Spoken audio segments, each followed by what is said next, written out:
Inbound at Stop and Go Devon to Cicero after a crash. Travel time to get from Lake Cook to Montrose is 22 minutes. The crash in Glendale Heights, Fullerton, and Schmale. That's traffic. I'm Jim Talamonte on AM 560 The Answer. Chicago's Morning Answer continues next. In our AM 560 Weather Center, sunny and cold, a high of 24. Currently 8 at O'Hare. Your next news update is at 7. Breaking news as it happens. Chicago's Morning Answer with Dan and Amy continues next on AM 560 The Answer.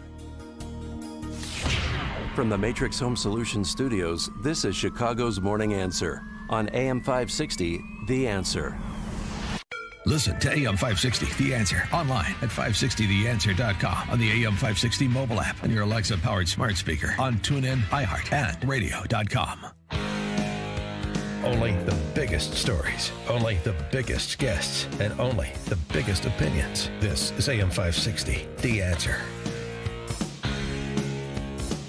Top of the morning, Dan and Amy. If you like a good revolt, if you like a good insurgency against the ruling class, then you're going to love the story of GameStop and the Redditors who have driven GameStop's one-year stock price up about 7,000%.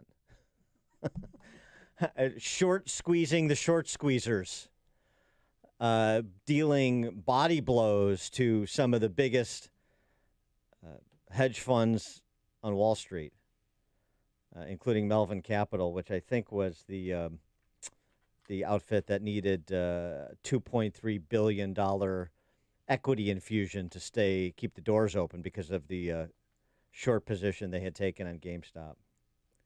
We'll get to the details of it from an actual trader, Chris Arnade, in just a second. But the reaction is almost as telling as the underlying story itself. It's fun. It was brought up at the White House press briefing yesterday to Press Secretary Jen Psaki, and this is her response.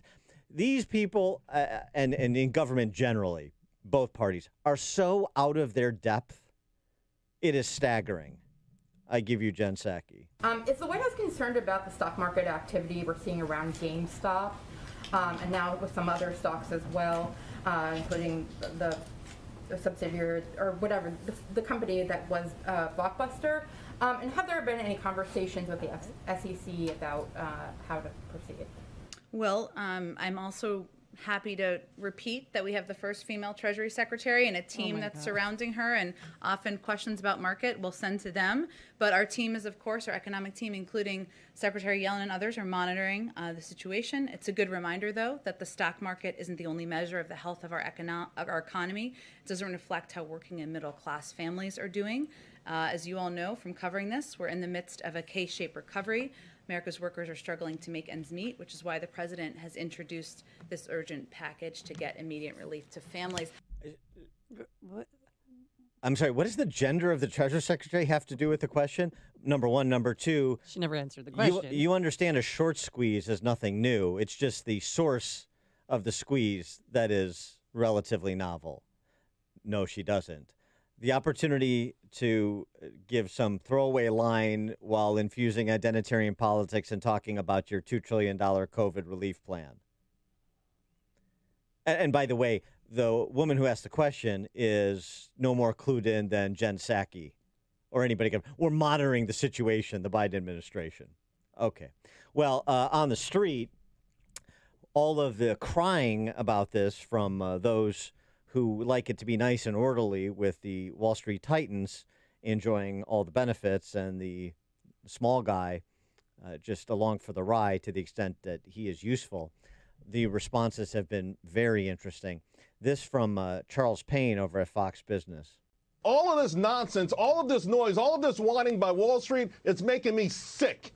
140% of GameStop was short. I didn't hear one person on TV complaining about Wall Street trying to crush GameStop. 140% short. I told my subscribers, buy this stock, and they made a fortune. I also told them to buy Virgin Space. Virgin, we took profits on that today. Fizz, that's up huge. Tangers is up huge. Neil, you can't allow Wall Street to short 75% of a stock, and nobody says anything.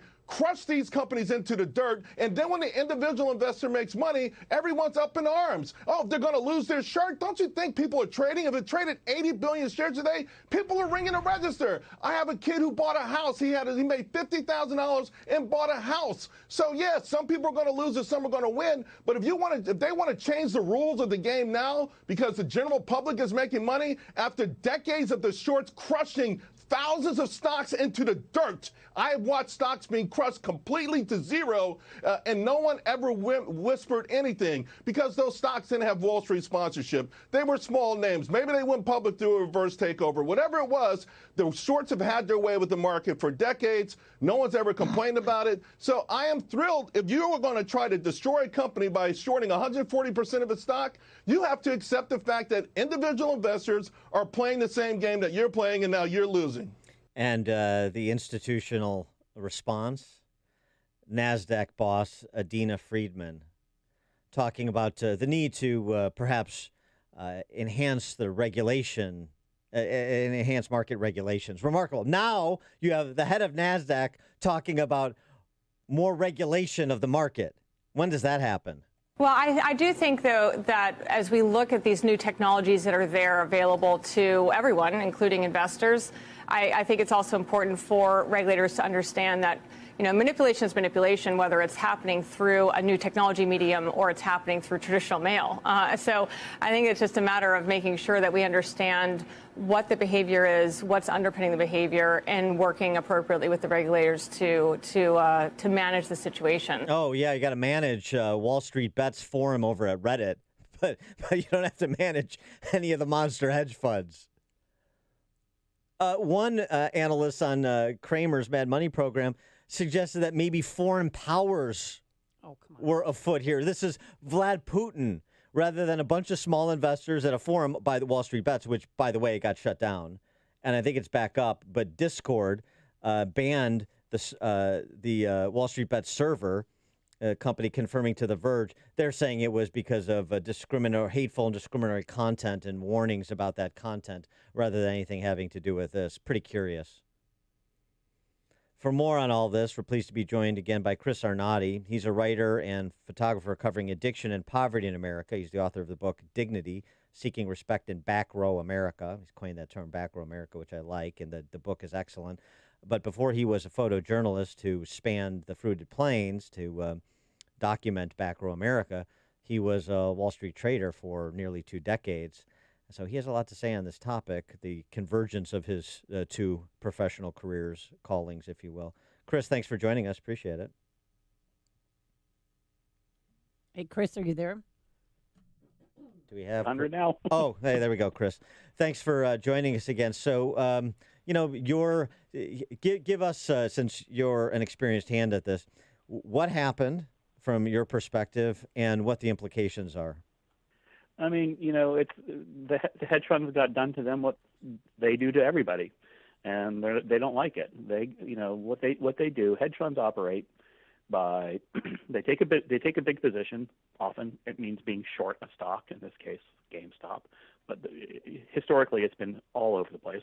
Companies they quote don't like, and they take a big position in it. And then they go on CNBC, they go on Squawk Box, they go to investor conferences, and they talk their position. They say this company sucks. It should fall apart. We have a big position in it. You should too. They announce it very loudly what they're doing. They go to Davos and they tell their friends, and they go onto Bloomberg and tell their they send chat messages to their friends that they should do this trade too. And then they put the trade on using very complex financial derivatives, options, calls. Even more complex things than that to get the most bang for the buck and to take advantage of their knowledge of how the market is. That's exactly what Reddit did to them just now. Reddit, a bunch of, they call themselves, and I'm using the term, they call themselves autistic retards,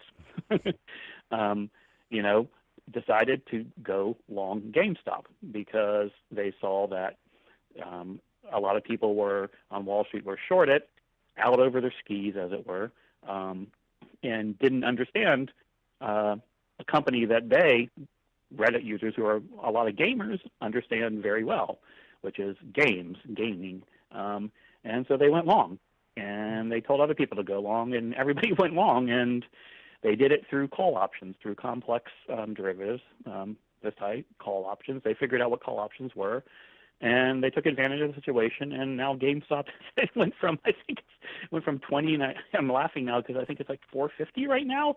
It's up another, and it's up another 100% or another $100 this morning. So Chris, what lessons can we take from GameStop and what they did? Does Wall Street need more regulations?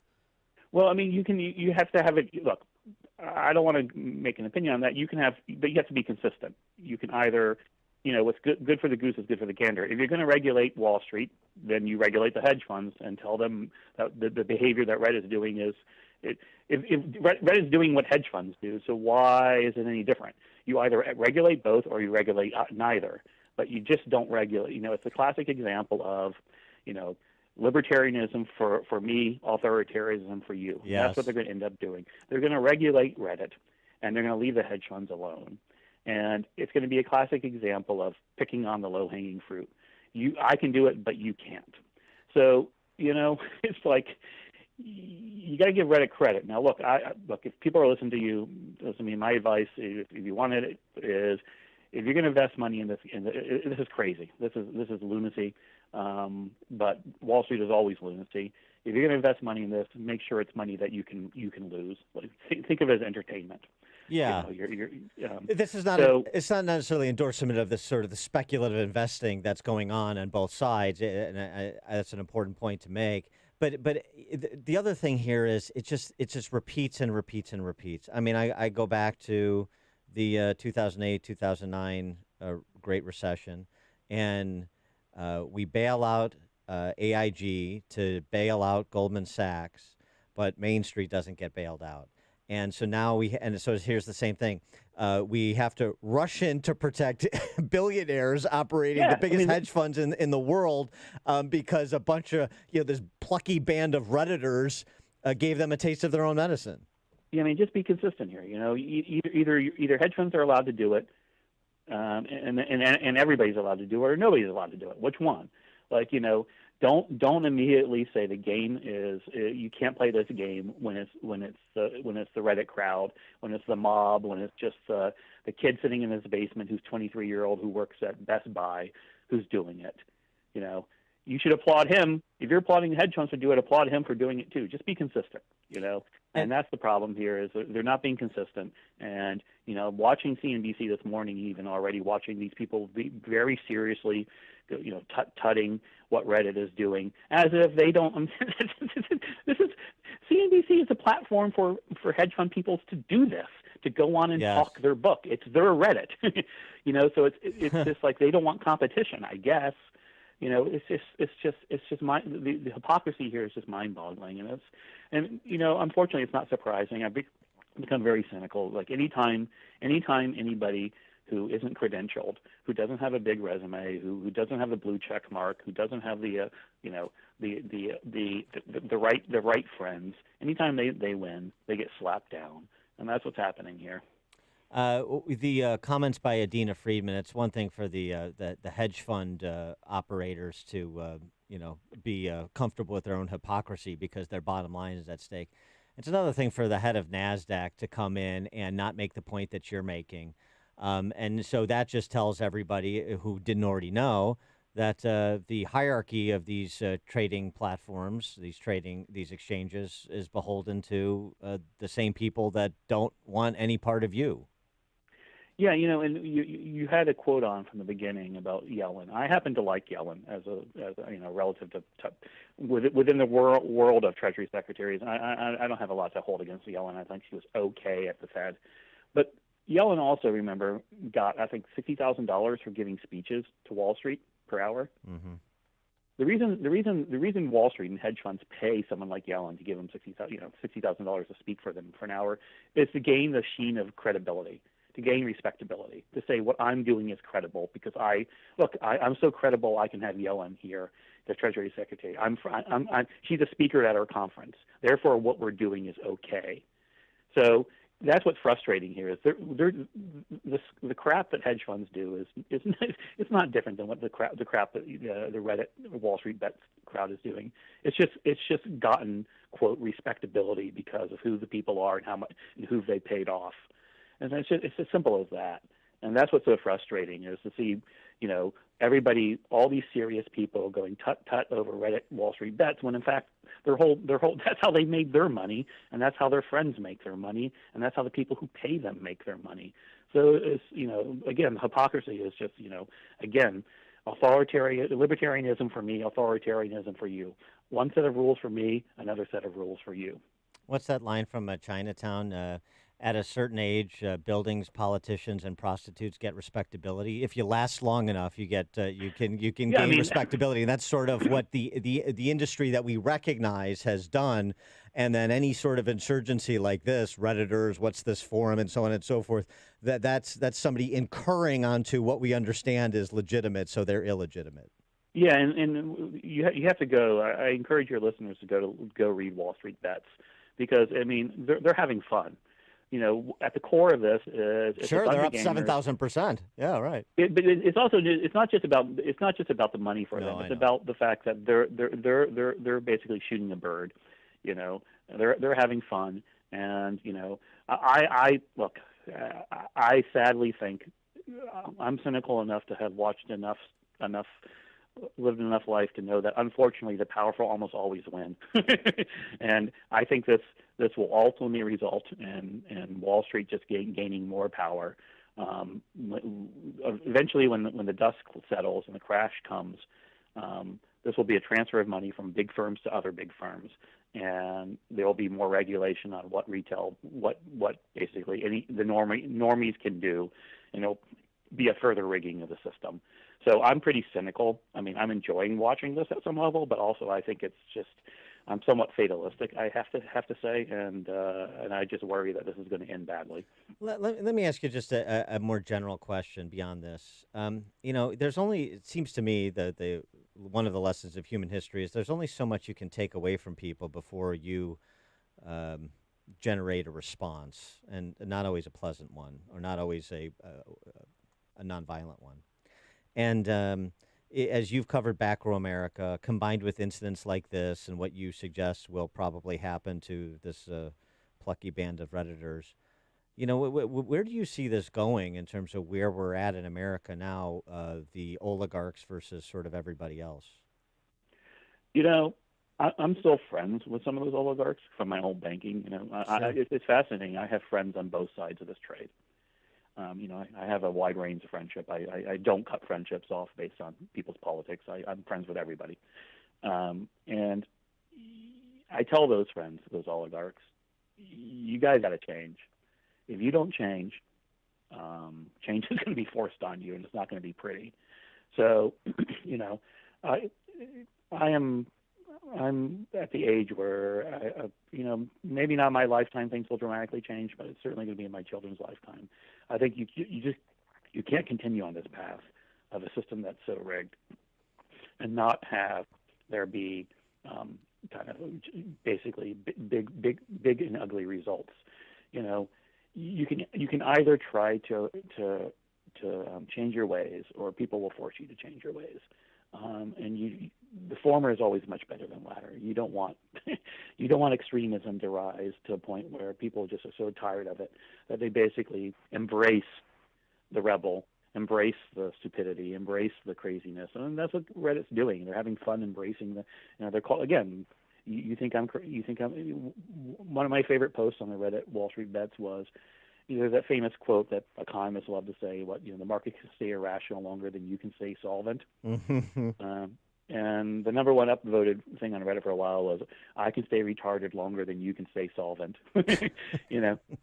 They're just enjoying this, right? And that's fun for a while, but at the same time is you'd rather, you'd rather that the credentialed class, the oligarchs, better step aside, or better change their ways, or better change it's going to be forced on them. And it's going to be forced on them in ways, you can see more and more more and more volatility, not just in stock markets, but in life. You're going to see more and more people embracing conspiracy theories. You're going to see more and more just people embracing the kind of punk attitude of, I don't really care what you think. And ultimately that's what Reddit thing is about, is I don't care what you call value. I don't care what you think the value of a company is. I'm going to do what I want to do.